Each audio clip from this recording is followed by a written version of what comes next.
Hello दोस्तों, welcome to my YouTube channel good thinking पर। आज मैं आपको पढ़ाऊंगा कक्षा 10 के विज्ञान का अध्याय 3 जो है धातु एवं अधातु। इससे पहले की वीडियो में मैंने पिछले पार्ट में चैप्टर समझा दिया है और ये उससे आगे का चैप्टर मैं आपको समझा रहा हूँ।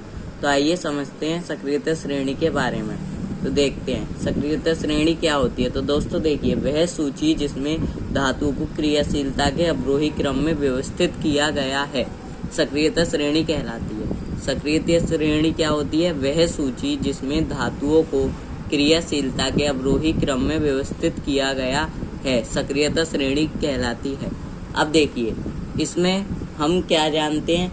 एक बात और मैं आपको बता दूं कि सक्रियता श्रेणी में हाइड्रोजन के ऊपर स्थित धातुएं तनु अम्ल से हाइड्रोजन को विस्थापित कर सकती हैं।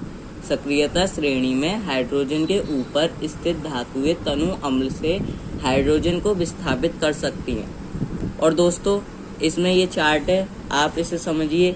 जैसे पोटेशियम, सोडियम, कैल्शियम ये सबसे अधिक क्रियाशील हैं। पोटेशियम, सोडियम, कैल्शियम ये सबसे अधिक क्रियाशील है। और मैग्नीशियम ये भी सबसे अधिक क्रियाशील है। लेकिन एल्युमिनियम, जिंक और आयरन घटती अभिक्रियाशीलता है। एल्युमिनियम, जिंक और आयरन घटती अभिक्रियाशीलता है। और दोस्तों देखिए, PV, lead, hydrogen, copper, mercury और एजी, सिल्वर ये सबसे कम क्रियाशील हैं। PV, lead, hydrogen, copper, mercury और एजी, सिल्वर सबसे कम क्रियाशील हैं। और एयू यानी कि गोल्ड सबसे कम अभिक्रियाशील है। ये पूरे सबसे कम अभिक्रियाशील हैं। इन्हें मैंने याद करने के लिए सबसे सिंपल ट्रिक में याद किया था। जैसे सबसे अधिक क्रियाशील क्या है? कण का मग, यानी कि क न का मग सबसे अधिक क्रियाशील है। क न का मग। और घटती अभिक्रियाशील क्या है? अल्जन, फेपव, अल्जन, फे घटती अभिक्रियाशीलता है। और देखिए सबसे कम क्रियाशील क्या है? हकु, हग, अग, ओ, हकु, हग, अग, ओ सबसे कम अभिक्रियाशील है। दोस्तों अब मैं आपको बता दूं कि धातुओं की अधातुओं के साथ अभिक्रिया कैसे होती है। तो दोस्तों देखिए, तत्वों की अभिक्रियाशीलता संयोजकता कोष को पूर्ण करने की प्रवृत्ति के रूप में समझी जा सकती है। तत्वों की अभिक्रियाशीलता संयोजकता कोष को पूर्ण करने की प्रवृत्ति के रूप में समझी जा सकती है। अब दोस्तों देखिए, इसमें धातु के परमाणु अपने संयोजकता कोष से इलेक्ट्रॉन त्याग करते हैं और धनायन बनाते हैं। धातु होती है जो, उसके परमाणु अपनी संयोजकता से कोष से इलेक्ट्रॉन त्याग करते हैं और धनायन बनाते हैं। अब दोस्तों मैं आपको एक और चीज बता दूं कि अधातु के परमाणु संयोजकता कोष में इलेक्ट्रॉन ग्रहण पर ऋणायन बनाते हैं। अधातु के परमाणु संयोजकता कोष में इलेक्ट्रॉन ग्रहण पर ऋणायन बनाते हैं। जैसे उदाहरण में आपको समझाता हूँ कि सोडियम क्लोराइड का निर्माण कैसे हो। तो देखिए, सोडियम Na धनात्मक प्लस इलेक्ट्रॉन ऋणात्मक। तो दोस्तों देखिए, सोडियम के पास में 11 इलेक्ट्रॉन मतलब कि 11 परमाणु क्रमांक होते हैं। अब दोस्तों देखिए, और क्लोराइड यानी कि इसके पास में 17 प्रोटॉन होते हैं और सोडियम में इलेक्ट्रॉन ऋणात्मक होता है।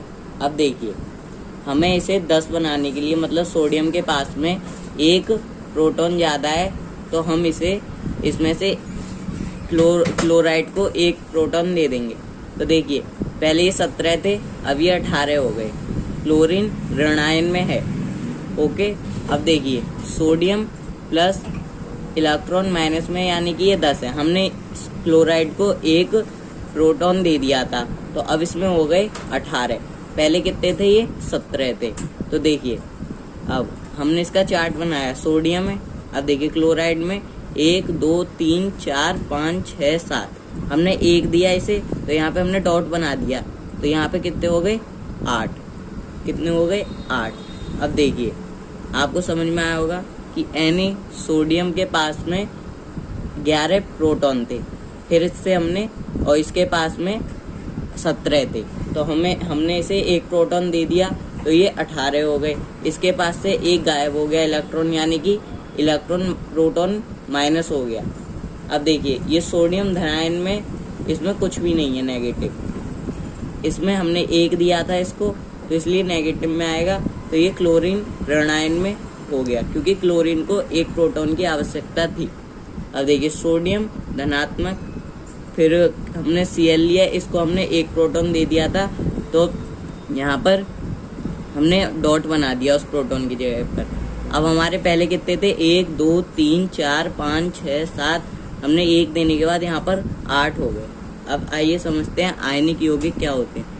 विपरीत आवेशित आयन एक दूसरे को आकर्षित करते हैं तथा मजबूत स्थिर वैद्युत बल में बंधकर आयनिक यौगिक बनाते हैं। विपरीत आवेशित आयन एक दूसरे को आकर्षित करते हैं तथा मजबूत स्थिर वैद्युत बल में बंधकर आयनिक यौगिक बनाते हैं, आयनिक यौगिक कहलाते हैं। अब देखिए आयनिक यौगिकों के गुणधर्म कौन कौन से होते हैं। भौतिक प्रकृति, तो देखिए ये ठोस व कुछ कठोर होते हैं। भौतिक प्रकृति, ये ठोस व कुछ कठोर होते हैं। ये सामान्यतः भंगुर होते हैं। ये सामान्यतः भंगुर होते हैं। गलनांक एवं क्वथनांक, आयनिक यौगिकों का गलनांक व क्वथनांक बहुत अधिक होता है। आयनिक यौगिकों के गुणधर्म में गलनांक एवं क्वथनांक, आयनिक यौगिकों का गलनांक व क्वथनांक बहुत अधिक होता है। घुलनशीलता, इसमें आयनिक यौगिक प्राय जल में घुलनशील व केरोसिन, पेट्रोल जैसे विलायकों में अविलय होते हैं। घुलनशीलता में आयनिक यौगिक प्राय जल में घुलनशील व केरोसिन, पेट्रोल जैसे विलायकों में अविलय होते हैं। अब देखिए भौतिक गुणधर्म में विद्युत चालकता क्या होती है। आयनिक यौगिक जलीय विलयन में और गलित रूप में विद्युत का चालन करते हैं। यह ठोस रूप में विद्युत का चालन नहीं करते हैं।